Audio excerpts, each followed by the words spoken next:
Well, good morning, ladies and gentlemen. It is my great pleasure to moderate this exciting session. It is needless to introduce our panelists, our welcome panelists, Mizuno-san, Jen-san, Nabashi-san. And well, the title of this session is, what's that? Anyway, Japan's role. Yes, this is important. Japan's role in correcting a fractured world. So, well, anyway, I would like to start the session as soon as possible. But anyway, I'd like to share some key words to discuss this complicated issue. Maybe a fragmentation of the society or fractured society. This is the important key word. And in the background of this so-called populism is prevailing. Because of the fragmentation of the society, the people who had a lot of complaints are creating this kind of populism in the world. And also, another important keyword is the changing world order. Liberal international order is now changing or being destroyed. Trade war, protectionism, isolationism, we have been insisting the need of globalism, free trade, and also integration of the society, the integration of the world. However, this kind of order is changing. And another one is a very fragile economy, where 3 days ago we experienced the worldwide decline of the stock price. And we have been enjoying the situation of so-called great moderation. Last year, the economy was good, and basically the world economy is moderately, steadily recovering even at this moment. However, we have a lot of economic risks, and we are now experiencing a volatile market gradually. That's another issue, important economic issue. On the other hand, this is another important topic. We are in the midst of the fourth industrial revolution. This is another important issue. Well, the world is changing dramatically now based upon this change. AI, robots, big data, IoT, sharing economy, etc., etc. So under such circumstances, we are going to challenge this difficult topic, Japan's role in correcting a fractured world. So first of all, I'd like to invite Jane-san. She is the leading policy intellectuals in the world, as far as I know. And we very fortunately appeared together on the same panel of the World Economic Forum Davos meeting this year. And also, I'd like to invite Jane-san, especially explaining what's happening in the United States, what will happen from here on. And of course, I'd like to describe your expectation on the role of Japan. Jane-san. Well, that was a lovely introduction. Thank you very much. We were on a panel at Davos together, and everyone else was Japanese and saying that the population here is aging and shrinking. So I said, I will fit in perfectly in this panel. But I'm delighted to be here. Yoshi Hori has become a very good friend, and he is now a member, as he told you, of the Global Advisory Council of the Wilson Center, which many of you know, and which I am very proud to head. I've been there for almost 8 years. And Yoshi is an entrepreneur, a thinker, a good father, and fun. And this conference, I think, reflects his personality, and I'm excited to be here with two colleagues who are in the back. Shihoko Goto, who speaks English and Japanese. I'm very proud that we have one fluent Japanese speaker here, and Chris Belisle, both from the Wilson Center. So the question is, start with the US? Okay. First point, I am very happy to be outside of the US for a few days. Washington is now the entertainment capital of the world. And every day, everyone agrees, right? Raise your hand if you disagree. Every single day, something new happens. And we say on our TV, breaking news. Well, I think our news is broken. It is just 24/7 Trump. And I had a proposal, which the Wilson Center said was too partisan, but I will tell you my proposal. which is that, they did not let me write my op-ed. But my proposal is that each network should have one Trump-free hour per day. And those hours should be staggered. So if you don't want to hear about all the broken news, you can spend hours surfing, channel surfing. So you get 5 hours of no broken news. And if you do like it, then you can stay and channel surf and get the news from Trump all the time. And anyway, you can see which side I'm on. I am, as I think you know, spent many, many years in the United States Congress, where I tried very hard to be in the center and solve problems. That finally became impossible, and I voluntarily left. I did not lose my election, but I left to go someplace where people come together on a nonpartisan basis. There is serious scholarship and a really deep understanding of societies around the world. So with that in mind, let me answer the question about the U.S. With the election of Donald Trump, many tensions in the U.S. that had existed before him became much more evident. And they include deep anxiety about the fourth industrial revolution, deep anxiety, which neither of our political parties was addressing. A rise of tribalism. These things are going on in other parts of the world too. A fear of migrants. I mean, doesn't this sound familiar for most of the world? The impact of social media, which means that you can go to your place on a spectrum and be in an echo chamber and have the people you listen to, talk to, interact with, just reaffirm your own position. You never have to listen to anybody else's position. And the impact of all of that have been very difficult for the United States. And President Trump is someone who is good at understanding that in a media sense. And so he has been successful with a portion of our population who supports him very much. But what a cost of this is the perception of the U.S. by everybody else. We were a reliable trading partner in Asia until President Trump was elected, and I think now we're not. We were a country that was trying to forge a competitive but friendly relationship with China, and now it's not clear that we are. We were a strong supporter of regional alliances everywhere, certainly in Europe, and now there are question marks. And we were beginning to pay attention to our own hemisphere in a more comprehensive way, and now it's a question whether we do. So my answer is that the U.S. is fractured. It did not all start with Donald Trump, but it has certainly been amplified under the Trump administration. Well, thank you very much, Jane-san. Could you add one more word about the influence of the changing United States to the world, trade war, actually, and how do you see, we are policy intellectuals in Washington, D.C., see the world order changing?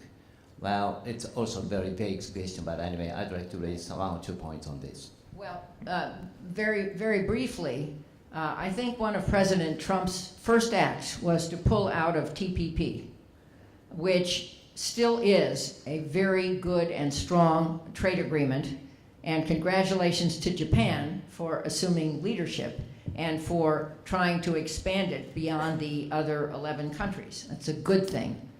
One of the other early things that he did was to pull out, he technically can't do that yet, but to say he was pulling out of the Paris Agreement on climate.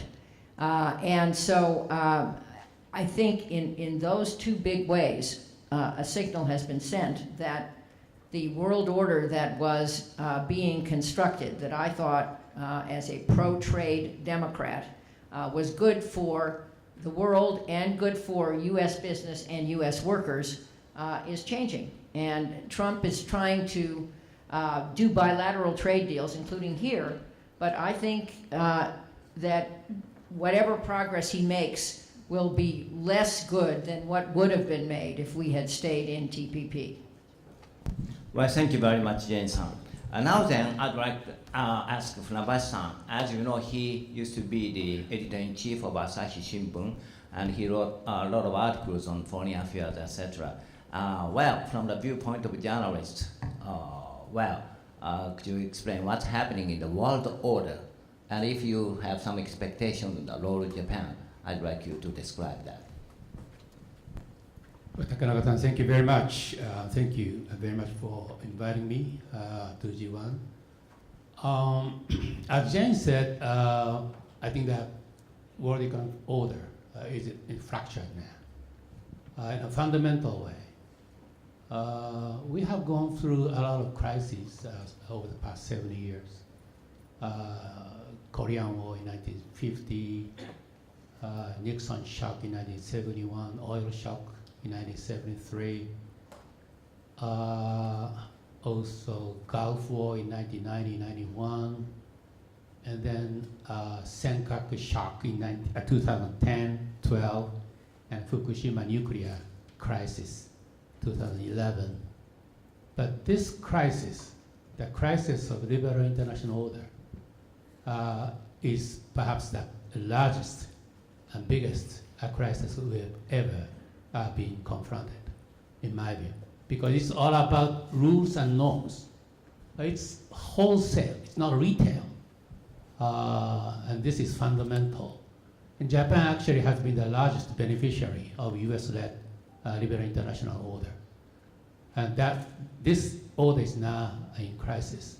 The liberalism and democracy for Japan have come to be embedded into the domestic governance within Japan. So if the liberal international order is weakened, it also weakens the model of political governance within Japan. The rationale for Japan to uphold, and reform the liberal international order is not merely call from like-minded democracies for burden sharing, but essential part of Japan's own vital national interest. So that means that Japan is one of the frontline countries on the battlefield to save the order. I think there are two conceptual, strategic concepts for Japan to explore, to play a role which Japan can contribute to uphold the liberal international order. One is the proactive stabilizer. Second one is rule shaper. Okay. Let me be a bit more specific. As Jane said, that Japan actually is now seen, increasingly has been seen a global stabilizer amid that populism, upheaval, and anti-globalization backlash among the many democratic countries. And I think that this Japan being a global stabilizer, I think should be reframed or translated into more conscious way to define Japan's role. So far it has been sort of product of by default, much thanks to that US withdrawing its leadership from the world, and Western Europe now bogging down into that political upheavals. But it should be transformed into and translated into by design. So that's one. Second, rule shaper. Japan is, after all, middle power. Japan is not a member of nuclear club. Lack of permanent position of the United States Security Council. And Japan also has unfavorable demographics, as Takanaka-san said. But in coalition with that like-minded democracies such as the European countries, Germany, the United Kingdom, France, and Canada and Australia, I think that Japan can have that power, capacity to be a rule shaper, in my view. So I think that Japan must carefully manage to the U.S.-Japan alliance, and that's the push for the exercising the collective self-defense by Prime Minister Abe. I think it is a move in the right direction for effectiveness and neutrality in the alliance. Still for Japan, given that North Korea becoming to be a de facto nuclear weapon state, I think that Japan has a lot of things to do further, but I think that's the first step. Second, Japan must ensure the American commitment to Asia, preferably starting with that America's return on that TPP framework, but it may be impossible while President Trump is in government. But it's a long-term strategy for the US and Asia. The TPP is not just a trade policy, but a regional strategy for Japan and the United States. Thirdly, I think that Japan has to stabilize the relationship with China. This sour relationship with China has actually remained to be anomaly, which has really hampered Japan from taking on leadership, particularly in the Pacific. So I think that Abe's visit to Trump next week and expecting a return visit of Xi Jinping to Japan next year, I think is the first step and should be welcomed. Finally, once again, I think Japan really has to cooperate with like-minded countries, particularly with Western European countries and the others, to uphold that liberal international order. And I think it's a welcome sign for the United States, Kingdom and France to explore the pivot to Pacific strategy these days, as exemplified in their exercise, military exercise in Indian Ocean, and their commitment to strengthen the economic sanctions against North Korea. Thank you. Well, thank you, Funabashi-san. Based upon some historic analysis of views, you stressed the importance of liberal international order. Also, you mentioned Japan had been a very great beneficiary. That's a very important point. Also, you mentioned proactive global stabilizer and rule shaper. Proactive global stabilizer. Could you elaborate the idea a little bit more? What to be specific? What should be done by Japan? Yes, I think Japan actually, as I said, has been increasingly regarded as stabilizer. But once again, it has been a sort of a product by default. Okay, so it is seen as an unexpected leadership Japan has started to exert these days. But I think that we really should make it conscious to change it into more proactive with design, with planning, to provide a platform for upholding the liberal international order with like-minded countries. And it's doable, and I think that Japan is more sought after by particularly the ASEAN countries to be a stabilizer in Asia Pacific. In the past, Japan only coupled with the United States leadership has been acknowledged and recognized as a stabilizer. But now Japan should be prepared for playing this role of proactive leadership alone. Well, thank you very much, Funabashi-san, and also thank you for waiting, Mizuno-san. And as you know, he is the real head of the GPIF, Government Pension Investment Fund. This is the world's largest sovereign wealth fund in the world, as far as I know. And also, you watch very carefully the allocation of the asset. In that sense, you have real strategies, I believe. So could you explain what's happening in the world and what will be the role of Japan? Thank you very much, Takanaka-sensei, and it's fascinating to hear from both of you. And I won't be able to talk as graceful as you two because I'm too busy with managing money on a daily basis.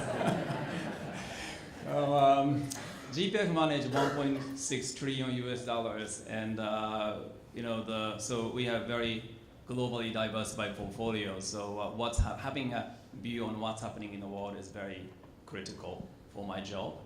And US has been next to Japan, the biggest destination of our capital. We have $300 billion investment in the US at the moment. And most likely we are the biggest owner of US listed companies. So what's happening in the US is very, very important. But we used to believe in global diversification because we used to think, and a textbook taught us, if you invest in different countries, their stock market will behave differently. But these days, you are watching what's happening in the New York market while we are sleeping. And the trend in the New York market will continue through Japan and the European market and go in a circle. So I think more than ever before, having a holistic understanding of what's happening in the global market becomes the biggest job and the biggest challenge for global investor like ourselves. And looking at the one particular subject which get our attention at the moment is a trade war which President Trump started. And the market seems to ignore so far because 6 months ago nobody believed that will escalate this high. And now they just changed their assumption and saying, well, trade wars are happening, but the impact will not be as bad. So I think the market is still too optimistic. I believe this is not about the tariff issue, but also the basically competition for the leading power in the technology and the industry for the next decade. So I'm sure this kind of competition will continue, and President Trump seems to be providing us the more than necessary entertainment on a daily basis, and But I always have a sort of strong faith in U.S. democracy, and the U.S. is experiencing a cost of democracy, but also they are showing the benefit of democracy. Almost on the day, President Trump declared his intended withdrawal from Paris Accord. 14 states and more than 200 cities, mayors, they just decided to stay in. And more importantly, 4,000 investor and private companies also declared they are still in. And I think the U.S. will be actually achieving their commitment to Paris Agreement much better than anybody else. So that's something which I always find very interesting. U.S., you cannot judge what's happening by looking at the news coming out of White House. And Europe is very also interesting. The Brexit is a big factor, and but when it comes to just to take the sustainability and the climate issue as an example, Europe is trying to use their regulation to shift the course of the business. So that Europe is using like regulatory authority to shift the course of the business, and the U.S. is more like a private sector and state dynamics. I was very impressed, when President Bush banned the research on ES cell. The state continued to fund the research in stem cell technology. That's why, when the Obama came in, we found out, U.S. is still ahead of all the other countries because at state level, they got enough funding for research. So we just cannot underestimate the US, but the EU, you can see what's happening because they try to make things happen at the regulatory and government level. But even the EU is suffering from the Brexit on the immigration issue from Middle East and Africa. So it's very difficult to understand what's going to happen. We receive a lot of visitors from the UK trying to give me a comfort that they will be okay. But my answer is always, do you really know what's going to happen yourself? Nobody knows. So that's the reality. And then China in the middle, I've been saying this for the last 4 years. Probably the biggest risk in the global economy is China. being the biggest, well, second biggest economy in the world economy, and their number is a black box. Nobody has a faith in their statistics. And if you think about it, Chinese economy is now as big as UK, Japan, probably Germany combined. And if we have no faith in those three countries, the GDP number, market will lose the direction. But we basically took it for granted. You know, we have to live with those kind of the black box effect of the Chinese economy as a part of the global economy. So I think the world becoming more and more difficult to understand, and conventional theory of the diversification is not really helping investors anymore. And Japan should find a role in that kind of a situation, which is, I totally agree with Funaba Sensei, like, you know, Japan is needed more than ever before as for the role of an intermediator. Because on the agenda of like a green finance, I've been approached by the Chinese government officials many times, because now they think they cannot talk to China, the US on that issue. And they know China and Europe is actually in a competition, trying to be a leader. So they are talking to Japan to find the good partner to promote that agenda. So in that kind of a situation, like the Japan should really find a way to promote the active role to intermediate all those activities, and everybody has higher expectation for that ever than before.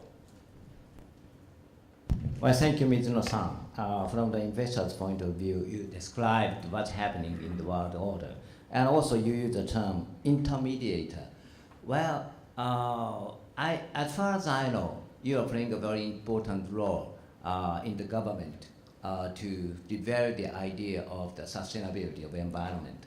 So in this regard, what would be the very concrete role of Japan as an intermediator in this field of environment or sustainability issues? I have been personally and organizationally promoting sustainability investment. And GPF now invests in ESG investment, and recently we introduced the Global Environmental Index, and already invested $11 billion behind it. And that has been a big topic, and Europe is very serious. And Japan, although I think it's a shame, but also known as the very efficient user of fuels, but we haven't been able to position ourselves the leader in that sustainability agenda. So ironically, when the people talk about the fuel efficient product, they look at the Japanese companies, but they never look at the Japanese government as a leader in the field. So I've been suggesting to Japanese government, first of all, Japan needs to set a very ambitious goal, because Japan is one of only 2 G7 countries who hasn't been able to declare or announce our commitment to the Paris Agreement. So I'm a bit embarrassed about it. And the second is, everybody knows Japan has the technology to contribute to that agenda. So I think the government should, first of all, set the high level the goals. And the second, we are hosting G20 Okasaka next year. And then after us, it's going to be Saudi Arabia. And we just cannot have very high expectation. They will, they promote the sustainability or the climate agenda.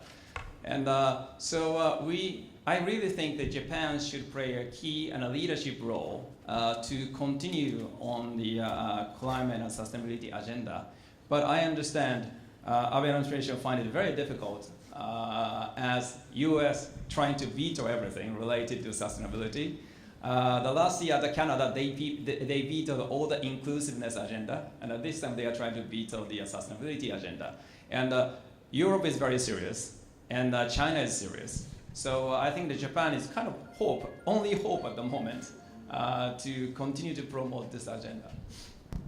Well, thank you very much. 3 excellent panelists finished the first round discussions. Then, this idea will be reflected, should be reflected in the breakout session later on, I expect. But anyway, based upon these ideas, I'd like to raise very concrete questions to all three panelists. Of course, based upon this general idea. One is, well, so-called the techno-hegemony issue, trade war. In the background of this trade war, so-called techno-hegemony issue is existing. For example, China is now strengthening their capability, making use of the framework of state capitalism. Big data is gathered in Alibaba, Tencent, etc., etc. Also, of course, the fourth industrial revolution is in the background of that. Japan has a technology. What's the role of this of Japan in this regard? How to ease the techno-hegemony type of frictions. Another one is a very concrete question. AIIB and One Belt, One Road issue. This is proposed by China. The United States, Japan, of course, can cooperate each other. What kind of action should be taken this issue? This is the kind of the regional strategy, actually. And another one is trade, TPP-11, and also RCEP. RCEP is another important topic toward the end of this year, maybe, trade. And very finally, the role of Japan is going to chair the G20 summit next year. Middle-san already mentioned some important part of that. So these are reflecting the basic idea or general perception of the world order. Very concrete question, or something I'd like to ask. Techno-hegemony, how do you see, and what's the role of Japan? And AIIB, One Belt, One Road issue, how can we face, and the TPP-11 RCEP trade issue, and chairmanship of G20. Considering this, of course, I'd like to expect very free discussions among the panelists. Anyone? Jen-san? Okay, well, I will answer first because their answers will be better, and then we will learn from them. It is, again, nice to be out of Washington and on a panel with very smart people. And I was thinking about what I've learned this morning, including these terms applied to Japan as stabilizer, legal shaper, and this notion that China's economy is a black box. And I think it all applies to these answers. The US used to be the stabilizer and the legal shaper. And by abandoning our role in TPP, I think we created a vacuum. I know we created a vacuum. And the good news is that Japan has stepped up. And Japan really is the stabilizer of this trade regime, which, if the US had stayed in it, I think would have performed as a buffer to some of China's advances. Every country in Asia has China as its biggest trading partner. The US understood this. President Obama understood it. But the goal was to create a set of rules, that's the legal shaper part, that were different from China's rules, and that all these countries, including us, would abide by. And if that can still happen, I'm not sure if it can, but if that can still happen, I think that is part of the answer to what you've asked. It is very worrisome that the black box of China is requiring firms that do business there basically to surrender their technology. And AI is potentially a source for good or very dangerous, or both. And China is or is about to be the leader in AI. So I think it is something, again, to be worried about. Final thing I would say, the one thing I haven't heard here yet, that is the potential balkanization of the internet. Europe has made its own rules. China has made its own rules. TPP Plus may make its own rules. And I don't know whether that is a good idea. It seems to me the internet as a free global institution has many pluses. And if it is no longer free, that could be, I think, a very dangerous development for everybody. Finally, President Trump did make a deal with Mexico and Canada recently. Many people think it looks just like NAFTA with a few technical improvements, but he named it something else, so now it's a big victory. But the good news is that he made a deal, and that the worry that NAFTA countries would be cut off from Asia is over. I hope the next step of all of this is that he stops talking about tariffs on car imports into the U.S., which I think would be devastating for the U.S. and Japan and Europe. And in my old congressional district in the Los Angeles area, there used to be the headquarters, U.S. headquarters, of Toyota, Nissan, and Honda. All of them were there. And I totally understand that Japanese cars, investment in building cars and in the business of the car business in the United States builds enormous numbers of U.S. jobs, and it would just be a very tragic mistake to make it harder for that to happen. Thank you, Jane-san. Urabashi-san? I cannot agree more to what Jane said. I think China's digital strategy, I think, has already posed a serious security risks to us, and we should not underestimate that. Some would entertain a desire to see China changing after Xi Jinping. This is Xi Jinping's agenda. This is Xi Jinping's season. I don't think so.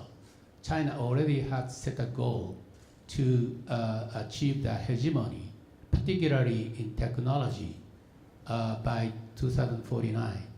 And then 2025, made in China, that is Chinese standard 2025 too. And then 2035, when the China really will, wants to reach the pinnacle. So it's unstoppable.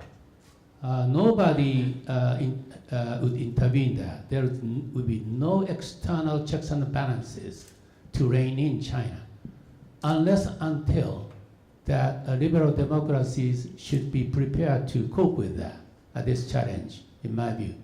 And that ultimate and most scary part of that, this China's techno hegemony, would be for China to impose their standard of social surveillance and political control by harnessing that fourth industrial revolution to the world. And this already has been happening in Southeast Asia, as exemplified in most recent Chinese efforts to intervene in Cambodian election. So I think that all of you know already, know this social credit score system, which is expected to impact who gets what jobs, goes to what school, and even whether citizens can board airplane. This really is designed to rate the trustworthiness of citizens. So this is a really new kind of type of, I think, digital Leninism. So I think that this fundamentally will change the whole society and the political system and democratic institution and practice. So this is the biggest challenge. How we really should cope with that, it really requires a lot of imaginative, creative approaches, but one of them is to disclose what China is trying to do. I think that's a disclosure power. I think that is the best, most qualified instrument we as a democracy can harness and utilize. Well, thank you very much. China's characteristics, the state capitalism issue is becoming very important to be discussed under the pressure of the fourth industrial revolution. And I remember in this Davos meeting, Prime Minister Merkel of Germany insisted this issue. very seriously. This is very impressive. Thank you very much, Namaste. Middle-san. Thank you. So out of top 5 global risk classified by Davos, it's basically all climate and data securities. So I think those two are real major challenge for humanity. And we really cannot afford to let those data security issue in the hands of the China, because they basically China just have their totally control over the people's, the information, etc. So I have a lot of disagreement and a lot of uncomfortableness with what the Trump administration is trying to achieve, but I definitely would like to give a fair credit to the fact that Trump at least bring the China to the table to discuss those kind of things, and they really had the unfair regulation, so that all the foreign company works in China have to share their technology and IP, which is totally unfair.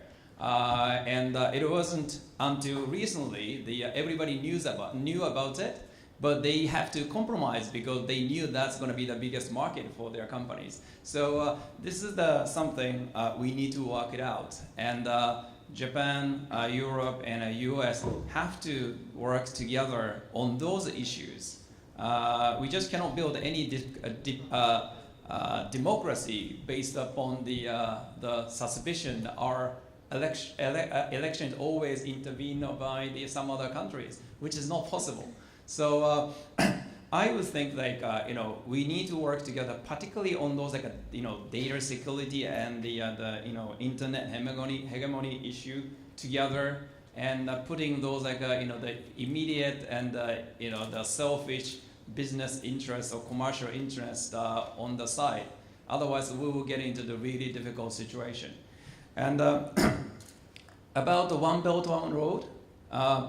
I think it's not a bad idea to build that kind of the chain of infrastructure, but the problem is how China is going to finance those projects. But the good thing about that is, I recently talked a lot with Japanese business leader about the sustainable development goals and also the climate risk. And last week, the UN produced a new report on how much money has to be invested in renewable technology to make solve the climate risk. And they are saying $2.4 trillion should be invested annually to save the planet. And to achieve SDGs, World Bank estimate is $4.5 trillion has to be invested annually to achieve it.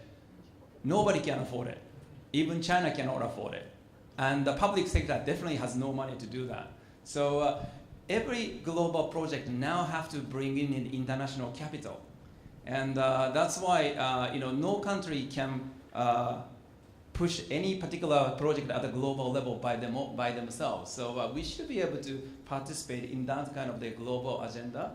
And otherwise we cannot make any statements. So I think that we have to find some way to work inside to guide where they are going. And that's something what I can think money can do. One specific question. Well, Japanese government, the US government are still reluctant to join AIIB, right? And on the other hand, many Japanese business leaders are expecting that they want to make use of this opportunity, investment opportunity. What is your suggestion? I actually called the UK as a betrayer when they joined, but at the moment I think that is happening, and Japan, US sitting on the fence is not actually guiding that project into the right direction. So I too understand all the political legacy and the sensitivities, but I think now it's happening, so it's probably better for us to be in to guide where they should go. Thank you very much for your opinion. Before gathering a question from the floor, I'd like to read one specific question to Jane-san. Well, we sometimes have a discussion where Trump phenomena. Is this a score or not?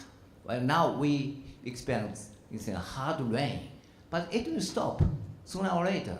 So we should wait. That's one idea. No, this is not a score. This is a very heavy rain to be continued. Well, in that sense, I think, well, on the background of this kind of populism, the fragmentation of the society is existing. Well, globalism, free trade is a good thing as a whole, but not necessarily good to all people. So in that sense, income redistribution type of policy is needed. Still, as far as I know, in the Washington circle, we do not hear this kind of discussion. In Europe, in Japan, basic income type of discussion we sometimes hear. What kind of discussion do you have in Washington, D.C., in the income redistribution? Well, first of all, I agree that the U.S. should have joined the AIIB. I think that would have been a better move, and Japan should have too, rather than fracturing who's in and who's out. But on this question, income inequality is the way it is phrased in the U.S., and many people are aware of it. And much of it has to do with technology and automation. And old jobs are dying. Manufacturing can be done better by robots than by people. And manufacturing has been leaving the U.S., although some manufacturers are trying hard to bring some of it back, which I think is a good thing. Is there a discussion in Washington about this? Well, there's no discussion, that's my point, in the United States Congress.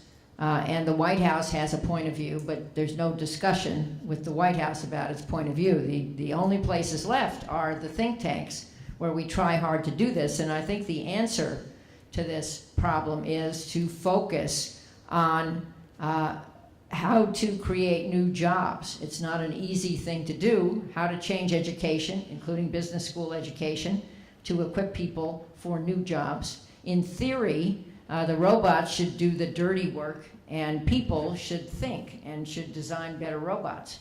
And I don't think that's a bad compromise. But the changing nature of work requires the changing nature of education.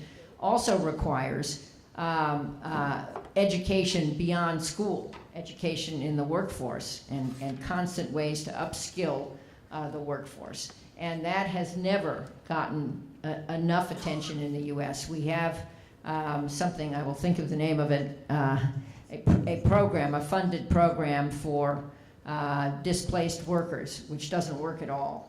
I'll think of it in a minute and I'll tell you what it is. But it is discredited, and we don't have anything to replace it. Okay. Trade adjustment assistance. Who is the brilliant person who remembered? There he is. Okay, thank you very much. So that we can have a fair discussion. Finally, Funabashi-san, do you support the idea the Japanese government and US government should join AIIB or not? I have long argued for Japan being participating in AIIB, and I was actually asked to testify to three combined committee meeting on this issue a couple of years ago, LDP. And when I argued for that, I was viciously attacked by almost all the people except for a couple of people. So I think it's a missed opportunity in my view, because AIIB at least was perhaps the best institution made in China, which was closely in accordance with that global norms, and actually with that conscious effort to emulate that standard. BRI, One Belt, One Road is different. This is a strategic and geopolitical attempt on the part of China to expand their sphere of influence onto the Eurasian continent. And I think that particularly with the help of digital prowess, AI, automobile driving, autonomous driving, and the others, they really want to change this BRI into digital BRI. And because that's really where they excel most. the technology advancement. So I think this should be, we should be more careful and be more selective in engaging in BRI. But AIIB actually still, I think in my view, it's not too late for Japan and United States to participate, in my view. Well, thank you very, very much. And also thank you for waiting, audience. Now the floor is open to your comments and discussions. Okay, today we have very special weapon to this. You can submit questions through Pigeonhole. Is this correct? Do you understand this, Pigeonhole? Okay, just scanning. You can just scan QR code and typing in your questions. The question will appear on my panel. But before that, anyway, you have any questions, I think? Please raise hand, and well, we are very happy to have a very active discussion. Yes, please. What-san? Microphone. I raised a question through Pigeonhole, and it says to Jane, how can we convince the U.S. Trump administration to come back to TPP, Paris Accord, and the liberal world order? And if it is not possible, what will be the new world order looking like? Jane-san? Well, I don't think it's possible to convince the Trump administration without some political changes in the country. If the midterms, everybody knows what that is, yield a House of Representatives that is run by Democrats, I think there will be a lot of pressure to change some of these policies, especially the climate policy. Many Democrats and obviously the Trump Republicans are anti-regional trade agreements, so I don't think that will change, but I think the climate, our climate program will hopefully change in a better direction. What else did you ask me, Yoshi? What will be the new world order looking Oh, like? the new world order. Well, I don't know that there will be one world order, certainly not with one set of rules. We've just been talking about this. I think there may be a different binary order. There was the US-Russia competition in the Cold War. This could be, I don't know what the group is. Hopefully the US is in it, and China and some other countries are in the other group. And it's very different visions of government, and I think very different visions of pluralism, democracy, freedom of expression, and so forth. And where that one ends, I'm not sure. I thought there were universal values of freedom and free expression and human rights. I now question whether that is actually true. And I think it's sad to think that in parts of the world there won't be free expression and human rights. Well, thank you very much. And Glenn Fukushima-san is there. You raised the question to, not here. Glenn. You have a question to Funabashi-san. Yeah, let me read the question. Let's see here. Given the fact that Japan is one of the least diverse societies in the world, is it realistic to expect Japan to connect a fractured world before Japan itself becomes more open, global, and diverse? Glenn, I think it's a fantastic question, and we just had lunch together a couple of days ago. And I think that it's doable, and I think that Japan really should not be ashamed of taking a lead on the role to uphold the liberal international order, even if Japan has a lot of deficiencies in various fronts, lack of diversity and the others. We also should be reminded of that this conventional views of that diversity per se has virtues and merits. Yes, diversity is great, but if it would go to the extreme, that could, I think, lead to that intolerant multiculturalism, identity politics. And Trump's America, I think, I'm afraid to say, embodies this identity politics. America first. Even white supremacist is taking on some feature. And I think that even the word melting pot is now regarded as politically incorrect in some campuses in the United States, because it is, they argue that this is this is hostile to minorities. It's a sort of microaggression. I think this is ridiculous in my view. Okay? I think if the Democrats, socialist Democrats, left wing, would continue to persist this kind of delusion, I'm afraid that Democrats would never carry the day, in my view. Okay?